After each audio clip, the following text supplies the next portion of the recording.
റഷ്യയിൽ നിന്ന് പുറപ്പെട്ട കപ്പലുകൾ പുതിയ പ്രദേശങ്ങൾ കണ്ടുപിടിക്കുന്നതിനും കീഴടക്കുന്നതിനും വേണ്ടിയാണ് അവർ ആ യാത്ര ആരംഭിച്ചത്. പ്രത്യേകിച്ചൊരു പ്രദേശങ്ങളും അവർ കണ്ടെത്തിയില്ല. പക്ഷെ അവരുടെ യാത്ര അവർ ഉപേക്ഷിച്ചില്ല. ആരും മുൻപ് യാത്ര ചെയ്തിട്ടില്ലാത്ത വഴികളിലൂടെ അവർ യാത്ര ചെയ്തു. പതിയെ പതിയെയാണ് അവർ അത് ശ്രദ്ധിച്ചത്.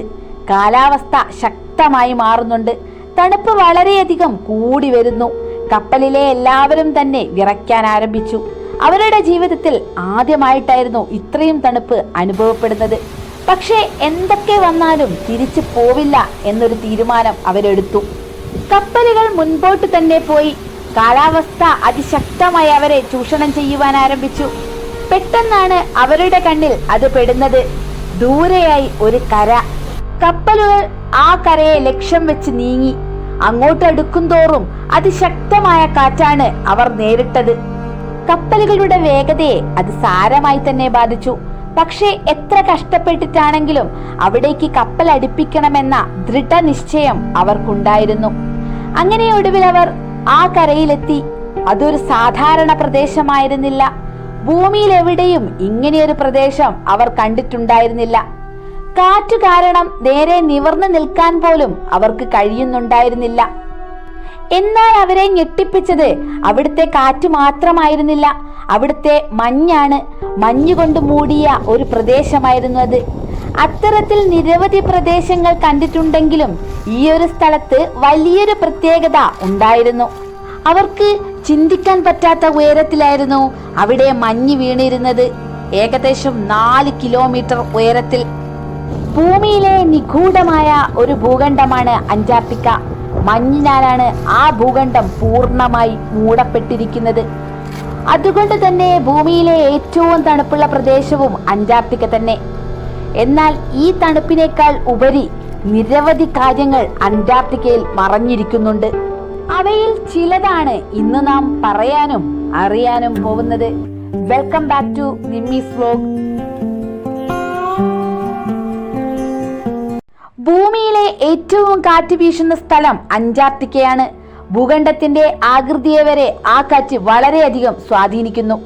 1972 ഫ്രഞ്ച് കേസിൽ രേഖപ്പെടുത്തിയ ഏറ്റവും ഉയർന്ന കാറ്റിന്റെ വേഗത മണിക്കൂറിൽ 320 കിലോമീറ്റർ ആയിരുന്നു. ഏകദേശം ഒരു ട്രെയിൻ വേഗതയേക്കാൾ ഇരട്ടിയാണിത്.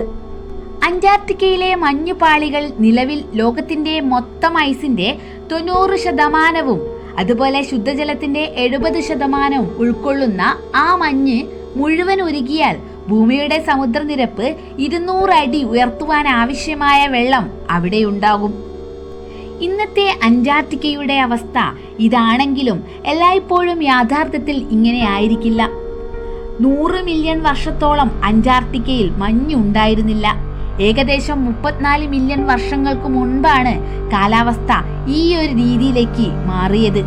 ദിനോസറുകളുടെ വംശനാശത്തിനു കാരണമായ ഐസേജ് എന്ന പ്രതിഭാസമായിരുന്നു അന്റാർട്ടിക്കയെ ഈ ഒരു അവസ്ഥയിലേക്ക് എത്തിച്ചത്. 50 മില്യൺ വർഷങ്ങൾക്ക് മുമ്പ് അന്റാർട്ടിക്ക സമൃദ്ധമായ വനങ്ങളാലും ദിനോസറുകളുടെ ആവാസ കേന്ദ്രങ്ങളാലും മൂടപ്പെട്ടിരുന്നു എന്ന വെളിപ്പെടുത്തലുകൾ ശാസ്ത്രജ്ഞർ കണ്ടെത്തിയിട്ടുണ്ട്. 1820 ആളുകൾ ആദ്യമായി കണ്ടെത്തിയപ്പോൾ തദ്ദേശീയ ജനസംഖ്യയില്ലാത്ത ഒരേ ഒരു ഭൂഖണ്ഡമായിരുന്നു അന്റാർട്ടിക്ക. ഭൂഖണ്ഡത്തിന് അവകാശവാദം ഉന്നയിക്കുവാൻ പല രാജ്യങ്ങളും ആ സമയത്ത് ശ്രമിച്ചിരുന്നു. അതുകൊണ്ട് തന്നെ ആ ഒരു ഉടമ്പടി ആവശ്യമായിരുന്നു. അന്റാർട്ടിക്ക ഇപ്പോൾ നിയന്ത്രിക്കുന്നത് അന്റാർട്ടിക് ട്രീറ്റി സിസ്റ്റം എന്നറിയപ്പെടുന്ന ഒരു അന്താരാഷ്ട്ര ഉടമ്പടി സംവിധാനമാണ്. അന്റാർട്ടിക്കയിലും സമീപത്തായി നിലയുറപ്പിച്ച 12 രാജ്യങ്ങളിലെ ശാസ്ത്രജ്ഞർ 1959 ഈ ഉടമ്പടി ഒപ്പുവെച്ചു. മറ്റൊരു ശ്രദ്ധേയമായ കാര്യം നോക്കാം. എല്ലാ വർഷവും ഉൽക്കാശിലകൾ ഭൂമിയിൽ ഉടനീളം വീഴുന്നുണ്ട്. അവയെല്ലാം ചെറിയ കല്ലുകളുടെ വലിപ്പമുള്ളതാണ്. 69,000-ലധികം ഉൽക്കാശിലകൾ ഇതുവരെ ഭൂമിയിൽ കണ്ടെത്തിയിട്ടുണ്ട്. അവയിൽ ഭൂരിഭാഗവും കണ്ടെത്തിയിട്ടുള്ളത് അന്റാർട്ടിക്കയിലാണ്. കേൾക്കുമ്പോൾ കുറച്ച് ദുരൂഹത തോന്നുമെങ്കിലും കാര്യം മറ്റൊന്നാണ്. ഭൂമിയിൽ എല്ലായിടത്തും ഈ ഉൽക്കാശിലകൾ വീഴുന്നുണ്ട്. എന്നാൽ അന്റാർട്ടിക്കയിൽ കൂടുതലായൊന്നും വീഴുന്നില്ല. എന്നാൽ അന്റാർട്ടിക്കയിൽ നിന്നുമാണ് നാം കൂടുതലായി കണ്ടെത്തിയിട്ടുള്ളത്. കാരണം വരണ്ടതും തണുത്തതുമായ അന്റാർട്ടിക് കാലാവസ്ഥ ഈ പാറകളെ സംരക്ഷിക്കുന്നു. മാത്രവുമല്ല, മറ്റു കല്ലുകൾ ഇല്ലാത്തതും വെളുത്ത നിറത്തിലെ നിലവും ഉൽക്കാശിലകളെ എളുപ്പത്തിൽ കണ്ടെത്താൻ സഹായിക്കുന്നു.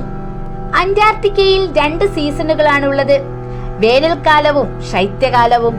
എന്നാൽ ഈ 2 സീസണുകളും ഒരു പ്രത്യേകതയുണ്ട്. വേനൽക്കാലത്ത് 6 മാസത്തെ പകലും ശൈത്യകാലത്ത് 6 മാസം ഇരുട്ടുമാണിവിടെ. ഭൂമിയുടെ അച്ചുതണ്ടിന്റെ ചെരിവാണ് അവിടെ ഈ പ്രതിഭാസം ഉണ്ടാക്കുന്നത്.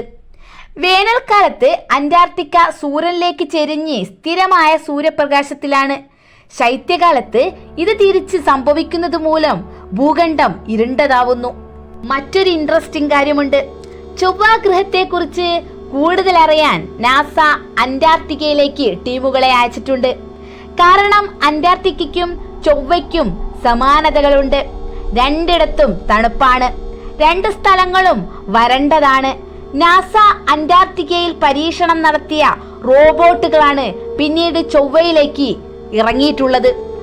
ഇത്തരത്തിലുള്ള പരീക്ഷണങ്ങളുടെയും നിരീക്ഷണങ്ങളുടെയും ഒരു കലവറയായി അന്റാർട്ടിക്ക മാറിക്കൊണ്ടിരിക്കുന്നു. Then I will stop and see you again. Bye.